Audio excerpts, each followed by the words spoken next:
Hello, folks. Welcome to Holding On with Holder, where I talk to interesting people about interesting topics. My name is Steve Holder, and I am your host. My guest this evening is Jack Ori, life coach and author who empowers transgender young adults and parents who want to support them. Welcome, Jack. Thank you for having me, Steve. Glad to have you here. You are a talented man. You have quite a few things going on, don't you? Yes, I do. Like you said in my intro, I have the parenting coaching, which also includes a Facebook group, which is always growing. And I'm also an author. So promoting books, writing books, and getting everything together, promoting my coaching business and speaking with people and helping people keeps me pretty much on my toes. There you go. There you go. I love talking to fellow authors. I've interviewed several authors. It's always Awesome. good talking to another author. So, for Awesome. those who've never heard of you, tell us a little about your background, Jack. Who are you?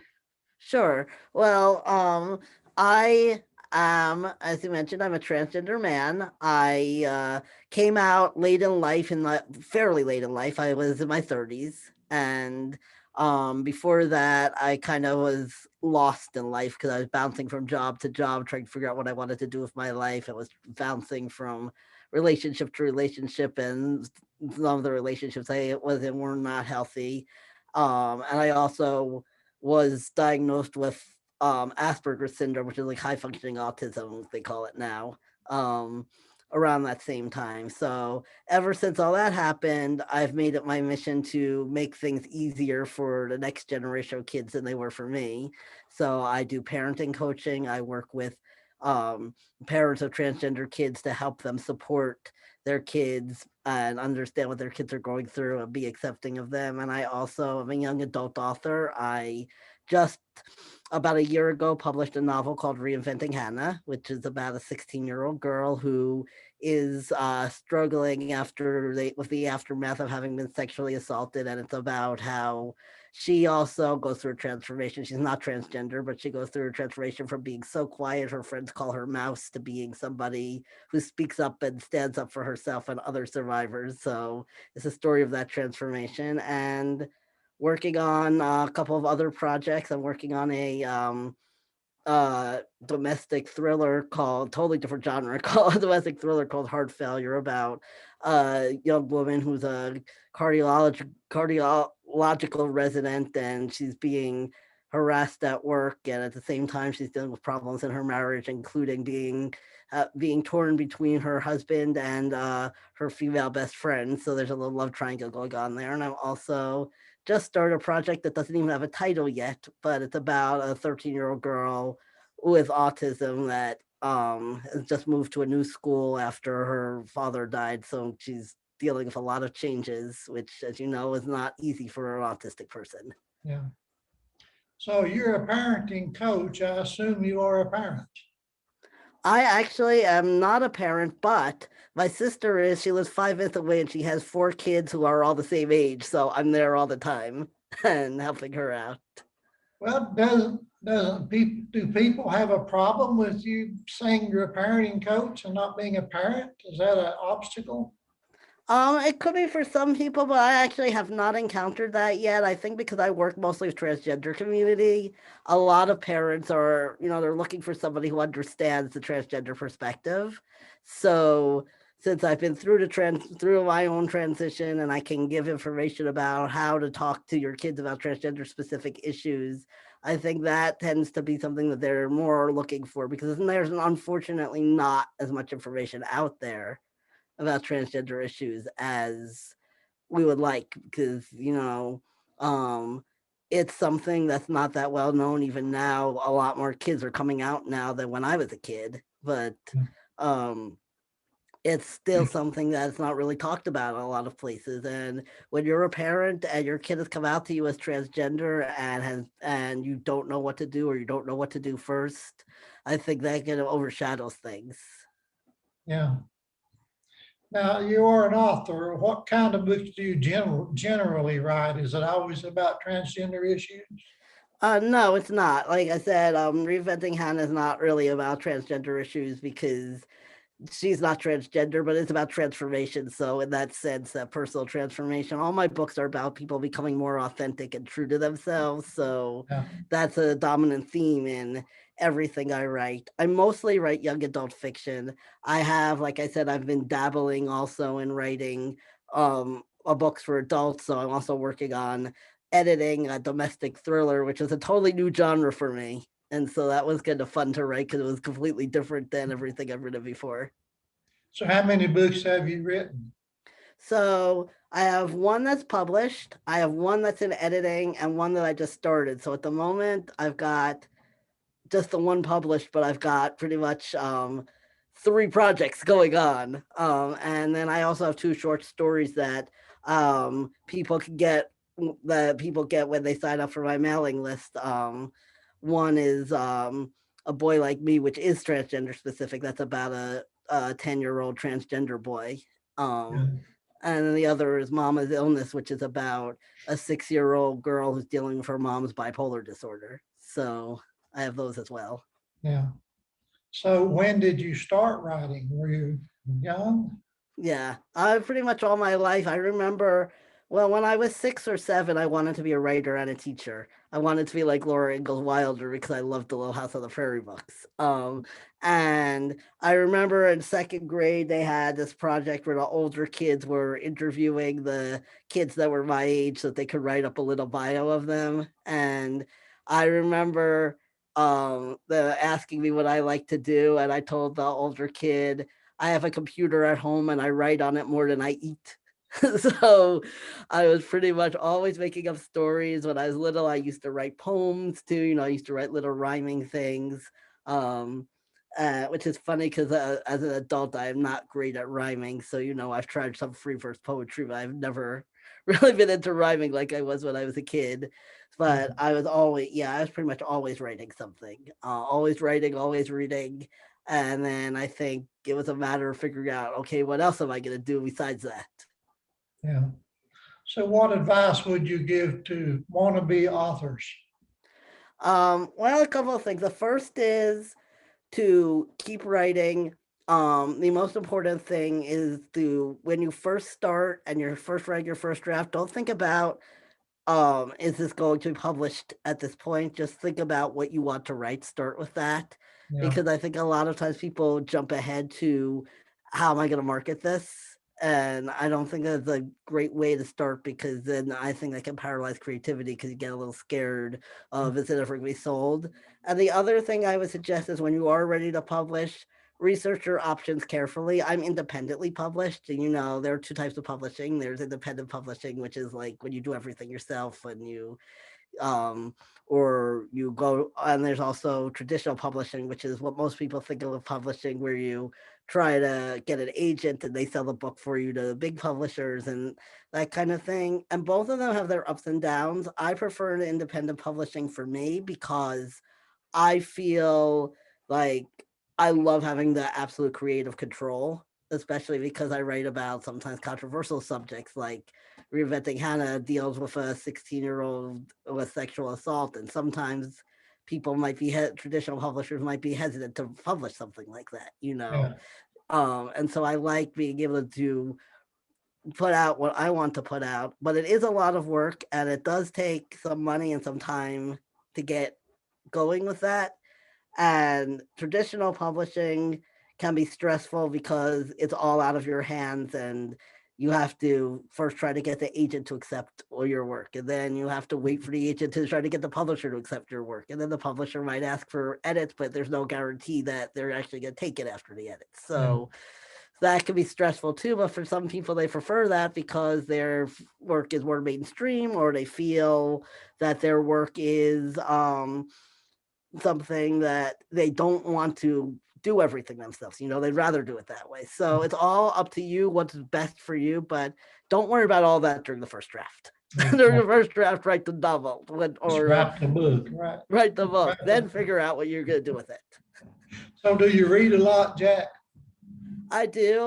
Lately, I haven't had as much time as I used to when I was younger, but I do try to read at least 1 to 2 books a month, or if not more. right now I'm reading The Forever Girl by Jill Shaleves, I think her name is. Which so far I've only read a few pages so far. So far it's about a woman who has something happened with her group of friends in the past when they were teenagers, and she's going back to her hometown now and dealing with some stuff. So it's interesting so far, but I'm just at the beginning of that. And I try to read like a wide variety of genres, not just what I write, and not because Yeah. I've always loved reading. So what genre do you read mostly?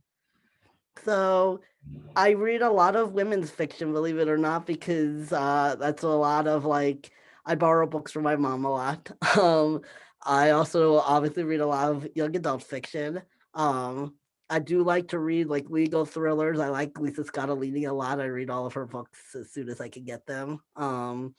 And let's see what other genres. Pretty much anything. I'm not that much a fan of fantasy, but I will read it. Um, Yeah. I do like some horror. I like Stephen King and Oh, a yeah. friend, yeah, and a friend of my friend Jennifer Gordon writes really cool horror stuff. So I read all of her stuff, and I read LGBT fiction as well. So Yeah. pretty much everything. Okay. Do you think reading a lot helps your writing? Oh, I definitely think it does. I think the important thing though is to not compare yourself too much to other writers because I think that could be a trap, right? Like someone could sit down and write something and be like, I'm not Stephen King or something like that. Yeah. And that can be, but I think it is important to read both for enjoyment and to see how other writers put their books together. Yeah. Because sometimes when you're stuck in a story, it can help to read that genre and be like, oh, this is how this author did it. And sometimes people who and sometimes too, like different genres have like different tropes, like different formulas that they always use. Like, right, like if you're doing a romance, it's always the people get together, but then there's this obstacle, and then they're not together, and then there's a Yeah. sort of formula for some things that you have to follow. So reading a lot of that genre can help you get an idea like what how it works. Yeah. So do you have a favorite author? Depends on the moment. I like I said, I like Lisa Scottolini a lot. She's probably one of my all-time favorites. And I've pretty much read everything she's written. So yeah, I guess I'll go with her. Yeah. So do you have a favorite book? I do have a favorite book, not besides her books. My all-time favorite book is My Name is Asher Lev by Chaim Potok, um, which is about a Hasidic Jewish boy who's struggling to balance his desire to be an artist with the religious obligations of the community that he's in. And his father does thinks that his art will take him away from God, and Yeah. so it's a really big struggle for him, and I really loved that book. I've read it several times. And then as far as young adult literature, I'm into a lot of classic stuff. I love like the Wrinkle in Time series has always been my favorite. Um, and I don't read a lot of sci-fi fantasy, but that's one that I really like. And uh and I do like pretty much like I said, pretty much all genres. I love legal dramas and I love pretty much everything. So yeah, I could go on and on, but I think I've given you like a couple. Yeah. So do your family members and friends read what you write? Yeah, they do. I'm lucky that I pretty much have a supportive family in that sense. So my mom has read Reinventing Hannah. My sister has read it. The kids are too young to read it, and I keep like begging to read it anyway.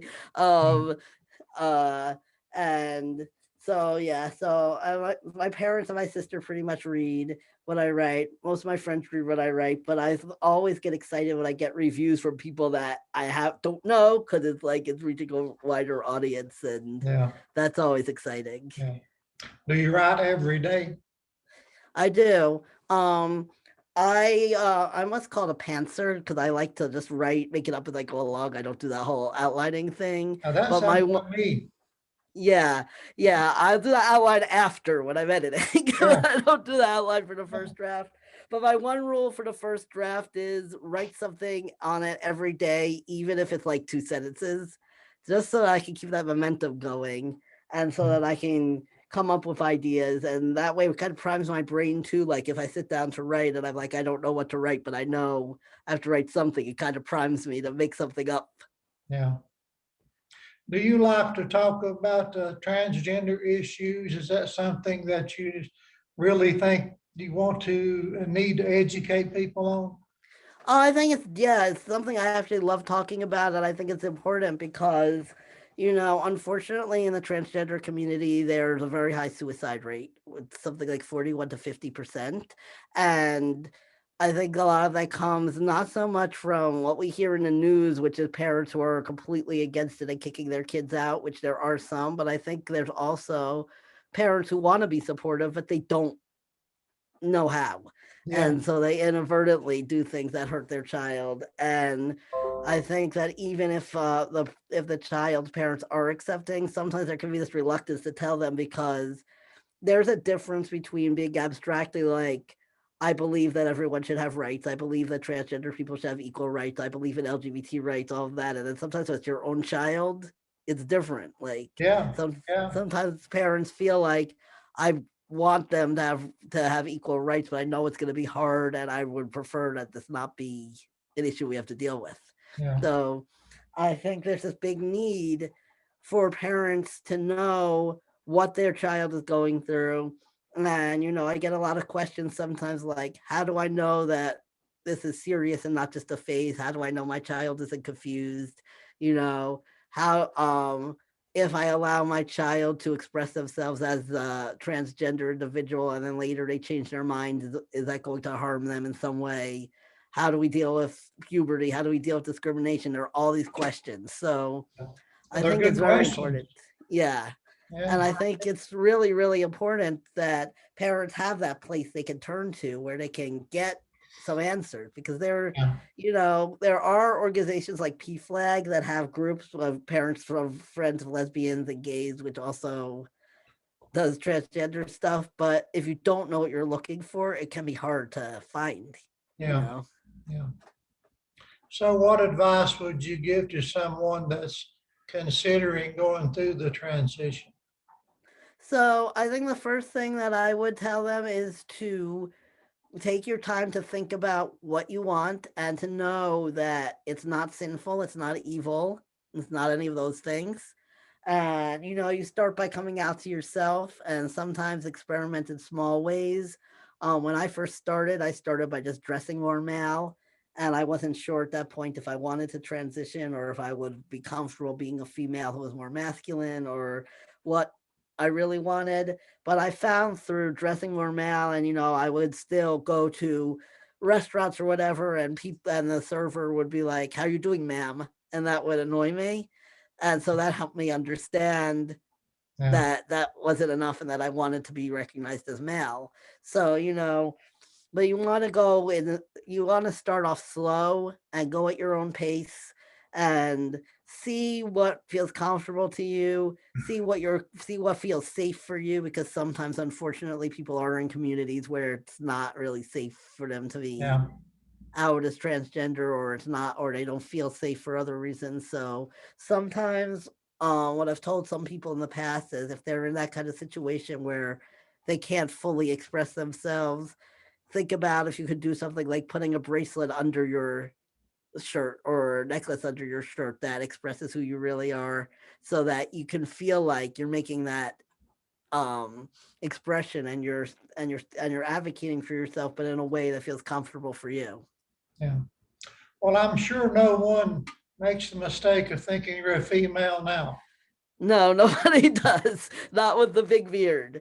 Although sometimes Yeah, on the phone, once in a while on the phone, someone will still call me ma'am. And I always find it funny because I'm like calling the cable company or whatever, and it says Jack Ori on the bill on the account. And then they'll be like, "So, how can I help you, ma'am?" And it's kind of like, at this point, it's funny when they do that because it's like this big disconnect. so on the phone, people think you're a female. Yeah, occasionally. Yeah, Hasn't happened in a while, but you never know yeah. what'll happen. Have you suffered a lot of abuse and judgment because of your transgender?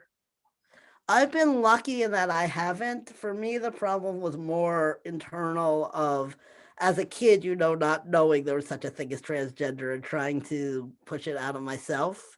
Yeah, So, um, that was difficult because as a child, you tend to believe the adults in your life, and when the adults in my life were telling me, "No, you're a girl," I didn't understand why I wasn't getting it. So yeah, that was difficult. But I was lucky in the fact that I haven't suffered too much external discrimination. I'm fortunate to have family that's supportive. I'm fortunate that my dad is a doctor, so he understands a little bit, and he can also help okay. with I'm get sure the that hormone helps shots. tremendously. Yeah. So I'm lucky in a lot of ways. I have had issues once in a while walking down the street, like in New York City, where some guy will feel a need to comment on my chest and be like, and say something, oh, you're a guy with, and um, that hasn't happened in a while either, which is interesting because the last time it happened, I went online and I kind of posted on Twitter this thing being like, hey, this is not cool that people do this. And don't comment on other people's bodies. And it's funny that's never happened since because obviously the kind of people who do that were not reading my Twitter feed. But Yeah, but but I think just like that determination to be like, don't has stopped some of it. Plus then of course with the pandemic I haven't been out as much anyway. So yeah, yeah, that's definitely put a big kink in everybody's yeah, plans and dreams. yeah. Yeah.